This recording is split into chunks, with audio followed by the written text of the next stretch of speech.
He lay with a bloodied face on the platform of Pietermaritzburg railway station in South Africa.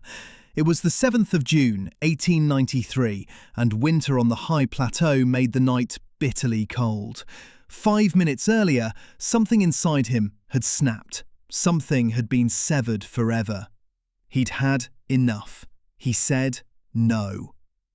"I will not move to another carriage because of the colour of my skin. I am a human being, no less worthy than anyone else." But the guards showed no mercy. They dragged him by force from the train and threw him onto the platform along with his luggage. The train carried on without him. Mohandas Karamchand Gandhi was 23 years old. He was a young lawyer from India, freshly arrived in South Africa to work on a business case. He had bought a first-class ticket because he could afford first class. But a white passenger who had entered his carriage called the railway officials. Coolies and non-whites were not permitted to sit with whites. Gandhi showed his ticket and refused to leave. Gandhi sat in that dark waiting room the entire night, shivering with cold. He thought.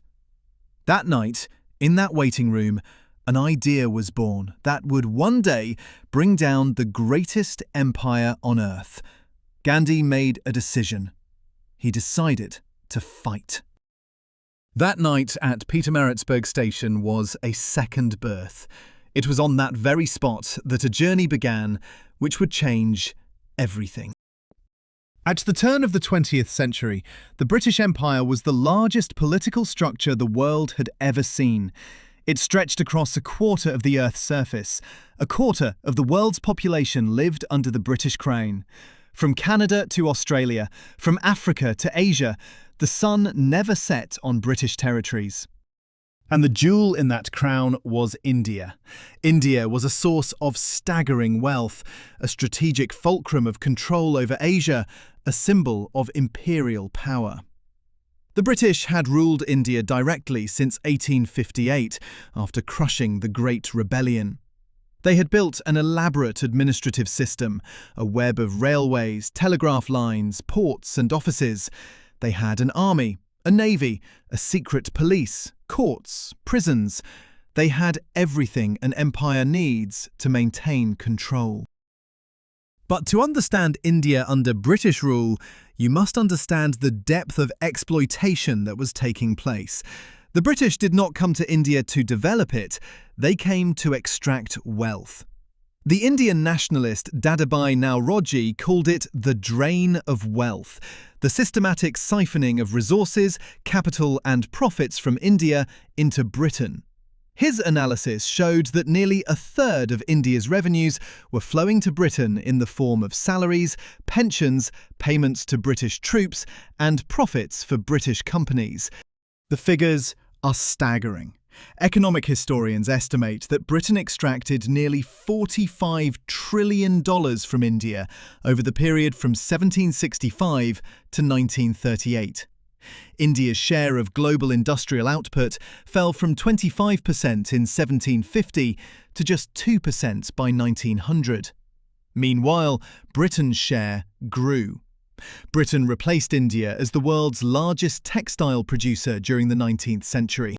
The deindustrialization was systematic and ruthless. Yarn production in India's hand-spinning industry fell from £419 million in 1850 to £240 million by 1900. Traditional craftsmen, weavers, blacksmiths, potters were destroyed by the competition of cheap industrial goods arriving by railway from Britain. Entire villages that had lived by their crafts were forced back onto the land. And the land could not feed everyone. High taxes on land, unfair eviction practices, exploitation by zamindars, all of it drove peasants into debt and dispossession. The shift to cash crops like indigo and cotton deepened food shortages. It is estimated that during the British-era famines from 1850 to 1900, over 28 million people perished. But perhaps even more devastating than the economic exploitation was the psychological dimension of colonialism. Indians were taught that they were inferior, that their culture was backward, that they needed the British to civilize them. A sense of powerlessness pervaded society. How do you rebel against a force that controls the army, the courts, the media, education? How do you fight when every attempt at resistance is brutally crushed? That psychological subjugation was perhaps the greatest barrier to freedom. Mohandas Karamchand Gandhi was born on the 2nd of October 1869 in Porbandar, a small coastal town on the western shore of India where the Arabian Sea beats ceaselessly against the rocks. His father, Karamchand Gandhi, was a Diwan, chief minister in several of the princely states of Kathiawar. This secured the family a certain standing in society, though not great wealth. The house where he was born was modest, with thick stone walls and a small courtyard. Gandhi was the youngest child of his father's fourth marriage. His mother, Putlibai, was a deeply religious woman whose devotion left an indelible mark on young Mohandas. She was a follower of the Vaishnava tradition and fasted often, sometimes for days. From her, Gandhi learned the discipline of renunciation. But more importantly, she exposed him to Jainism, a morally rigorous Indian religion that advocates absolute non-violence towards all living beings. Jain monks regularly visited their home. Their teachings on ahimsa, non-harm, carved themselves deep into Gandhi's heart. As a boy, Gandhi was no exceptional student. He would describe himself as shy, withdrawn, average. He would flee home the moment the bell marked the end of classes, afraid of speaking with other students. Once, as a teenager, under a friend's influence, he experimented with eating meat, convinced that meat was the secret of British strength. The experiment ended badly, with guilt and a nausea that haunted him for a long time. He later describes that moment as a lesson in the importance of holding to one's principles despite the pressure of those around you. At 13, Gandhi married Kasturba, a girl of the same age. It was an arranged marriage, the custom of that time and place. Kasturba would remain his faithful companion for life, the mother of his 4 sons, and herself an activist in later years. At 18, Gandhi left for London to study law. It was a great journey, both physical and spiritual. He had to break caste rules that forbade travel across the sea. His caste formally excommunicated him. To his mother, he gave 3 vows: that he would not touch wine, women, or meat. He kept those vows, sometimes with great difficulty, in a city full of temptations. London was the heart of empire, a metropolis Gandhi could never have imagined. He tried hard to fit into this alien world. He wore suits tailored in the latest fashion. He took dance lessons. He tried to learn the violin. He studied the etiquette of Victorian society, but he never felt fully accepted. In London, Gandhi saw the British system from the inside for the first time. He studied law at Inner Temple, one of the 4 legal schools that held a monopoly on training barristers in England. He learned about Magna Carta, about the rights of the individual, about equality before the law, magnificent principles. But at the same time, Gandhi realized that those rights did not apply equally to everyone, that there was one justice for white Britons and a different justice for the coloured subjects of empire. That words about freedom and equality rang hollow when spoken by a power that enslaved a quarter of humanity. After completing his studies in 1891, Gandhi returned to India with a diploma and the hope of practicing law. But reality was cruel. At his first court appearance in Bombay, he was so frightened he could not utter a single word. He was too shy for the courtroom, too unsure of himself for the aggressive world of the legal profession. He tried working as a teacher, as a petition writer, as anything. Nothing worked. When the offer came to work on a legal case for an Indian merchant, Dada Abdullah, in South Africa, he accepted without much thought. It was a one-year contract, a chance to earn some money and gain experience. Nothing permanent, nothing significant. Or so he thought. He arrived in Durban in April of 1893. He was 23, carrying a modest suitcase, and with no idea whatsoever that he had just set foot on a path that would change the world. South Africa at the end of the 19th century was a place of fierce racial segregation, a complex system of laws and customs that dictated where a person could live, work, walk, sit. Indians who lived and worked there, mostly as merchants or labourers on sugar plantations, were treated as third-class citizens, below whites, but often below the local African population as well.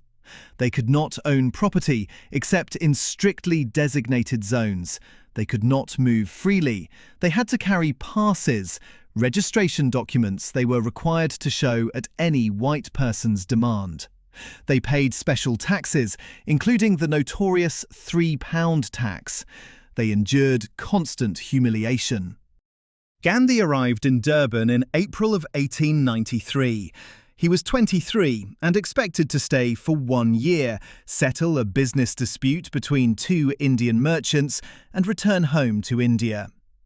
The incident on the train at Pietermaritzburg a few weeks after his arrival changed everything. But that was not the only incident. The humiliations came one after another, each more painful than the last. Judges ordered him to remove his turban in court because turbans were deemed unacceptable in the presence of whites. Coach drivers refused to take him or forced him to sit outside next to the driver instead of inside with the white passengers. Hotels would not allow him to sleep in rooms reserved for white guests. On the street, people shoved him off the pavement to make way for whites. Any one of those incidents could have been the moment of surrender. Many Indians in South Africa simply accepted the humiliations as the inevitable price of living in a foreign land. They kept their heads down and carried on. But for Gandhi, those incidents became moments of awakening. Every injustice he experienced strengthened his resolve. He began organising the Indian community. He delivered his first public address on truthfulness in business. He stirred Indians against the racial oppression they endured. He mobilised them to fight for their rights, beginning with seemingly small things like the right to travel in first and second class on trains. In 1894, Gandhi founded the Natal Indian Congress, the first organisation defending the rights of Indians in South Africa. It was a major turning point. Until then, the Indians of South Africa had been scattered, unorganised, voiceless. Each person fended for themselves, suffering injustice in silence or fleeing from it. The Natal Indian Congress gave them a collective identity, a platform for action, a hope that together they could achieve what individually they could not. It was in South Africa that Gandhi developed the philosophy that would define the rest of his life. He called it satyagraha, a Sanskrit term that can be translated as the force of truth or insistence upon truth. It was not passivity, it was not submission, it was not surrender. It was active, courageous, disciplined, non-violent resistance against injustice. Gandhi believed that truth cannot be defeated by force, that the one who suffers injustice without retaliating with violence wins the moral victory, that the oppressor must ultimately yield under the weight of his own injustice, not immediately, not easily, but inevitably. Gandhi was imprisoned 4 times in South Africa during his satyagraha campaigns. He organised the mass burning of passes, a symbolic act of defiance against a law that treated Indians as potential criminals. He led marches, headed protests, refused to submit to unjust laws. Once he was beaten so badly he nearly died, but he carried on. In 1914, after long and exhausting negotiations with General Jan Smuts, the British authorities in South Africa passed the Indian Relief Act, abolishing the worst of the discriminatory laws. The £3 tax was repealed, Indian marriages were recognised, discriminatory immigration provisions were softened. It was not a complete victory. Racial segregation remained. But it was enough for Gandhi to feel that the work was done, at least for now. Gandhi spent 21 years in South Africa. He arrived as a shy young lawyer, afraid to speak in court. He left as the seasoned leader of a mass movement, armed with a philosophy that would one day liberate his homeland. South Africa had been his school. Satyagraha was his weapon. Truth was his strength. Now it was time to go home. Gandhi returned to India at the beginning of 1915. He was 45. But the man who came back was not the man who had left. The transformation was complete. He refused the comforts he could afford. He wore simple white clothing made from homespun cloth, khadi. He lived an ascetic life in ashrams, communities devoted to spiritual life and service to others. He spent the first year travelling across India, getting to know the country and its people. Few Indians of his time, or of any time since, came to know India as thoroughly as Gandhi did. He travelled in third class because that was where the ordinary people were. Peasants, labourers, the poor. And they recognised him as one of their own. Gandhi's first satyagraha in India took place in 1917 in Champaran, Bihar. The local peasants there were being forced to grow indigo for British planters under exploitative conditions. Gandhi investigated the situation, documented the abuses, and organised peaceful protests.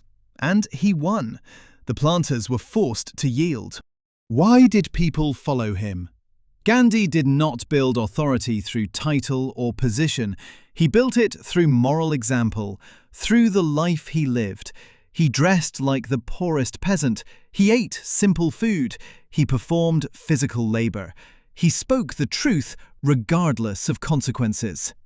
In a society where leaders lived in palaces and wore Western clothing, Gandhi was a revolution in himself. He did not merely speak of equality, he lived it. But his appeal was not just about simplicity. Gandhi had an extraordinary ability to communicate with ordinary people. He used symbols everyone understood: hand-spinning, salt-making, fasting.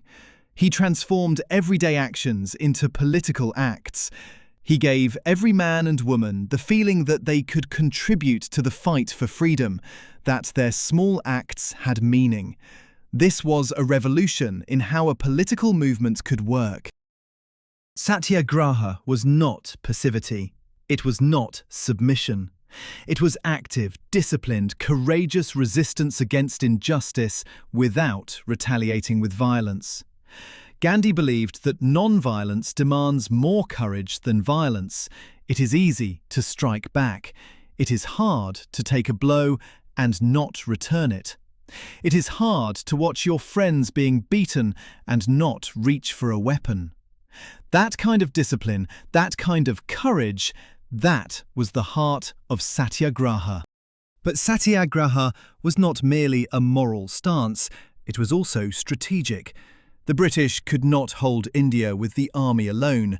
They needed the cooperation of Indians who worked in the administration, in commerce, in the courts, in the police. They needed Indians to accept the legitimacy of British authority. Satyagraha targeted precisely that consent. By refusing to cooperate, by refusing to obey unjust laws, Indians were undermining the very foundations of colonial power. And therein lay the British dilemma. How do you fight those who do not fight back? If Gandhi organised the march and the authorities broke it up with violence, he won the moral battle. Images of unarmed protesters being beaten by police spread around the world. International opinion condemned the brutality. The British lost their moral legitimacy. If the authorities did not react, the protest succeeded and emboldened further resistance. The empire was caught in a trap, with no way out. The 13th of April 1919 was the day of the Baisakhi festival, the Sikh New Year, one of the most important holidays in Punjab. Thousands of people from surrounding villages and towns had poured into Amritsar, the holy city of the Sikhs, to visit the Golden Temple and celebrate the coming of spring. Many of them knew nothing of the political events of recent days. They did not know about the Rowlatt Acts, repressive laws granting the authorities extraordinary powers to arrest and imprison without trial. They did not know about the riots that had broken out days earlier. They were ordinary people who had come to celebrate a holiday. In Jallianwala Bagh, an enclosed garden not far from the Golden Temple, somewhere between 10 and 20,000 people had gathered that afternoon. Some had come to peacefully protest the arrest of popular nationalist leaders Satyapal and Kitchelu. Others were simply passing through. Children were playing on the grass. People sat in groups, talking, sharing food. No one was armed. No one was threatening. British General Reginald Dyer had proclaimed a ban on public gatherings that morning. The ban was announced in several parts of the city, but many did not hear it. Many of those who had gathered in Jallianwala Bagh had come from villages and had no idea about the ban. And even if they had known, they could hardly have expected what was about to follow.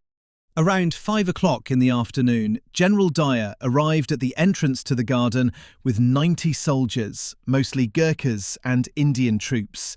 He also had 2 armoured vehicles, but the entrance was too narrow to bring them in. He positioned the soldiers on a rise from which the entire garden was visible. He gave no warning. He gave the people no chance to disperse. He simply ordered his men to open fire. The soldiers fired for 10 minutes. 1,650 rounds were discharged. They aimed at the exits to prevent escape. They aimed at people trying to flee.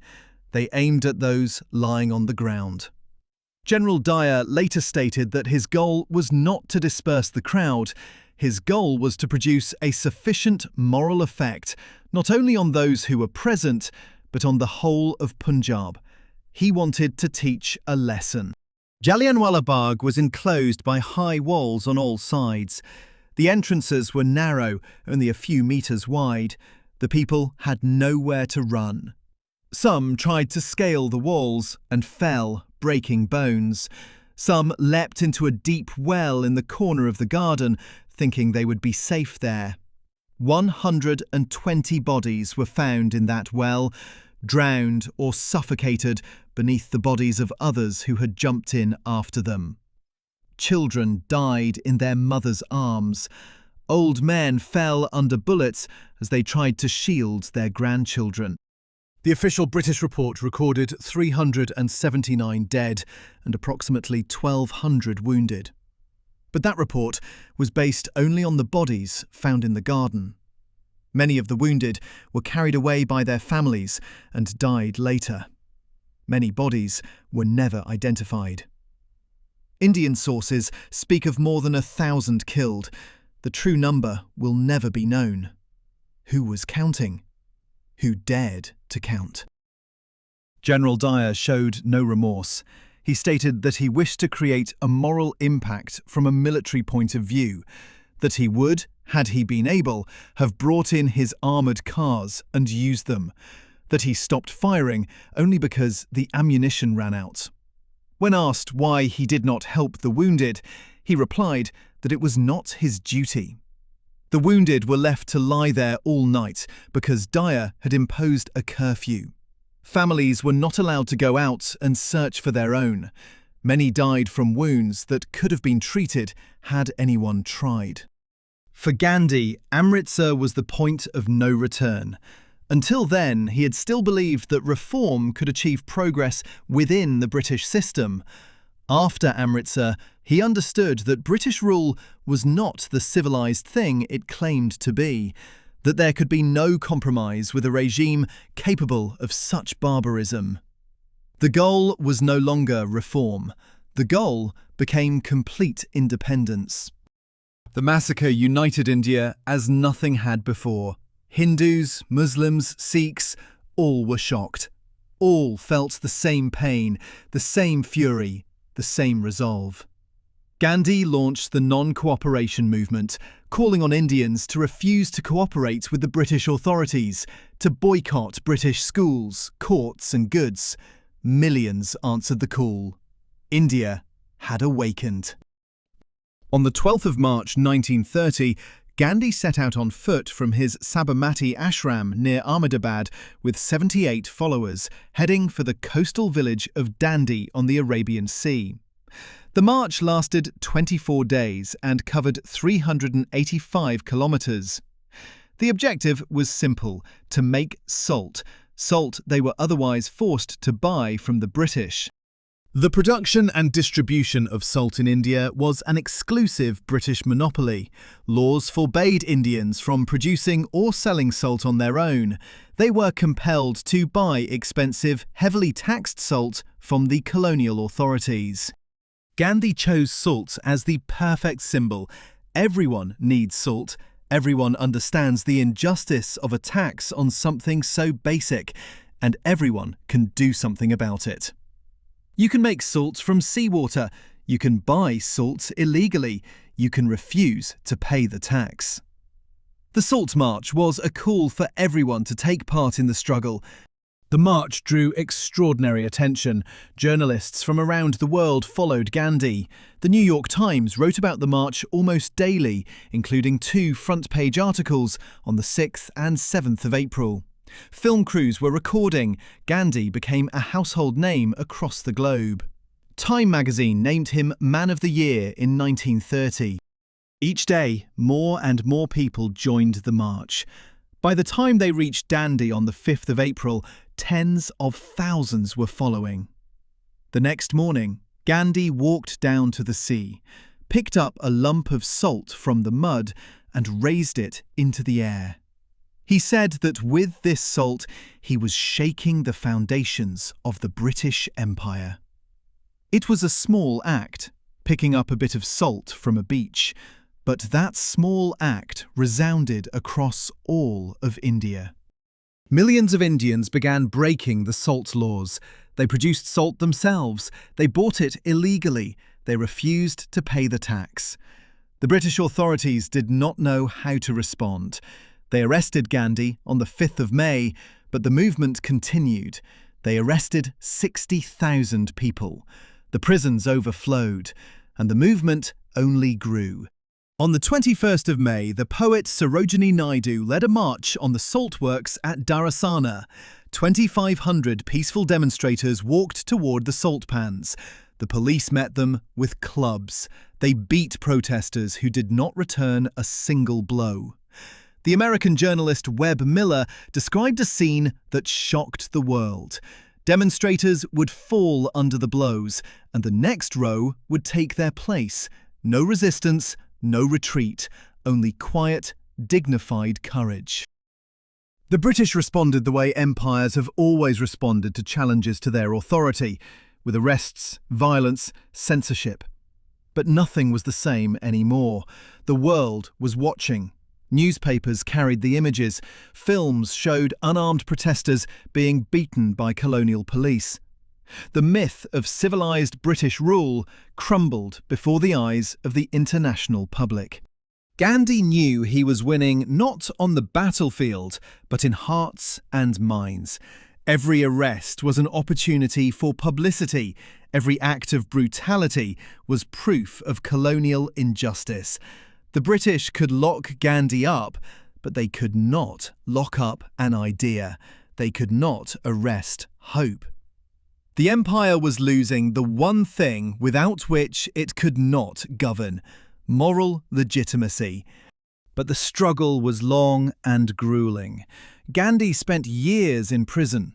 The movement had its ebbs and flows. There were divisions within the Indian movement. Hindus and Muslims did not always agree. There were those who advocated violence over non-violence. There were those who doubted that peaceful resistance could prevail.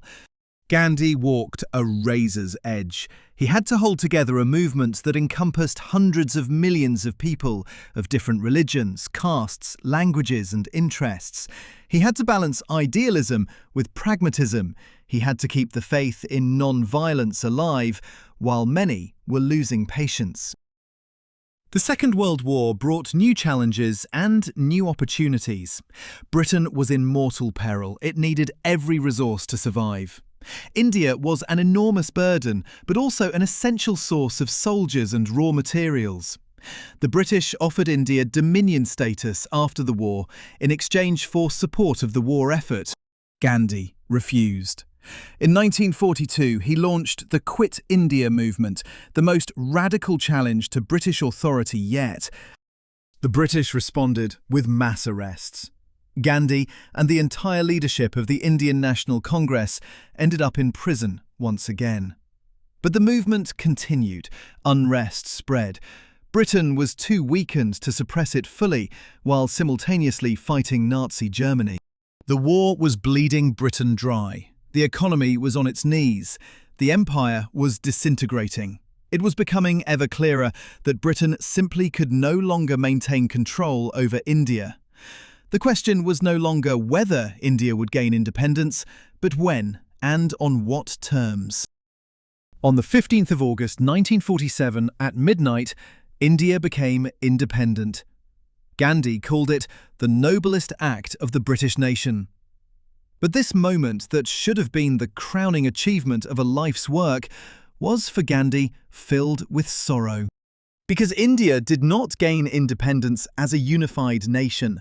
It was divided into two states, India and Pakistan.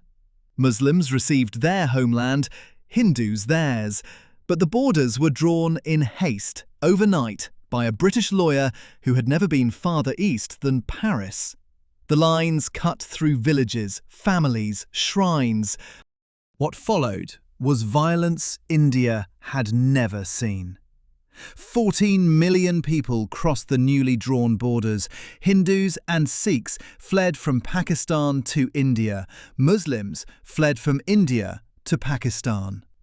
Waves of violence accompanied the largest migration in human history. Estimates range from 500,000 to 2 million dead. Gandhi was broken. Everything he had fought for, unity, non-violence, coexistence among religions, all of it was collapsing before his eyes. He refused to take part in the independence celebrations in Delhi. Instead, he was in Calcutta, fasting and praying for peace between Hindus and Muslims. The victory he had fought for his entire life tasted of ashes. Partition was something Gandhi had opposed with all his heart. He believed that Hindus and Muslims could and must live together, that religion should not be the basis for dividing a nation. But in the end, exhausted, facing the threat of even greater violence, he consented to what he considered the lesser evil. Independence with partition was better than the continuation of colonial bondage. But that decision haunted him until his death. The 30th of January 1948, Delhi. Birla House, the residence of the industrial magnate where Gandhi was staying. It was around 5 o'clock in the afternoon. Gandhi, leaning on his granddaughters, was making his way to the place where he held interfaith prayer meetings every evening. A man in his 30s stepped out from the crowd, wearing a khaki jacket and blue trousers. His name was Nathuram Godse. His hands were pressed together as if in the traditional Namaste greeting, but hidden within those clasped hands was a small black Beretta pistol. Gandhi pressed his own hands together, returning the greeting. Godse then uncovered the weapon and fired 3 bullets into Gandhi's chest. Gandhi fell. He raised a hand to his forehead in the Hindu gesture of forgiveness. His last words were said to have been, Hey Ram, O God, O God." He died within half an hour. The killer, Nathuram Godse, was a Hindu nationalist who considered Gandhi a traitor. He believed Gandhi had yielded too much to the Muslims. He resented Gandhi's insistence on peaceful coexistence. He resented Gandhi's pressure on the Indian government to pay Pakistan the funds owed to it under the partition agreement. In Godse's eyes, Gandhi was the enemy of a Hindu India. The irony is almost unbearable. The man who devoted his entire life to non-violence was killed by violence. The man who believed in reconciliation was murdered by a fanatic who rejected reconciliation. The man who awakened India was killed by an Indian. Millions mourned Gandhi. His cremation in Delhi drew more than 1 million people. Prime Minister Nehru, his voice broken with grief, addressed the nation. He said that the light had gone out of our lives and there was darkness everywhere. But he added that this was wrong, for the light that shone in this land was no ordinary light. 1,000 years from now, that light will still be seen, and it will give comfort to the hearts of countless people. Gandhi's death was not the end. It was the beginning of a new chapter. The ideas he had planted continued to grow, to spread, to change the world far beyond the borders of India. Martin Luther King Jr. studied Gandhi's methods and applied them to the struggle for the civil rights of African Americans in the United States. The bus boycott in Montgomery, the marches in Selma and Washington, the sit-ins at lunch counters, all of it was satyagraha in an American context. King called Gandhi the guiding light of our technique of non-violent social change. Nelson Mandela, the fighter against apartheid in South Africa, the very land where Gandhi had begun his journey, also acknowledged the influence of Gandhi's philosophy. He said that Gandhi is most revered for his commitment to non-violence, and that the African National Congress movement was profoundly shaped by that Gandhian philosophy. Across the globe, from Poland to the Philippines, from Czechoslovakia to Chile, movements used non-violent resistance to topple dictatorships and win freedom. Studies show that more than 60 countries achieved independence or overthrew authoritarian regimes through precisely the methods of civil disobedience that Gandhi refined. And what of the British Empire? India was the beginning of the end. After India, the empire collapsed with astonishing speed. Burma, Ceylon, Malaya, Africa, the Caribbean islands, one by one, the colonies won their independence. The sun that had never set on British territories finally went down. If British rule in India was just, why did it need violence to sustain itself? If the British were bringing civilization, why did they shoot unarmed people? If the empire existed for the good of the colonized, why did the colonized fight so desperately to bring it down? Gandhi understood something that few revolutionaries grasp.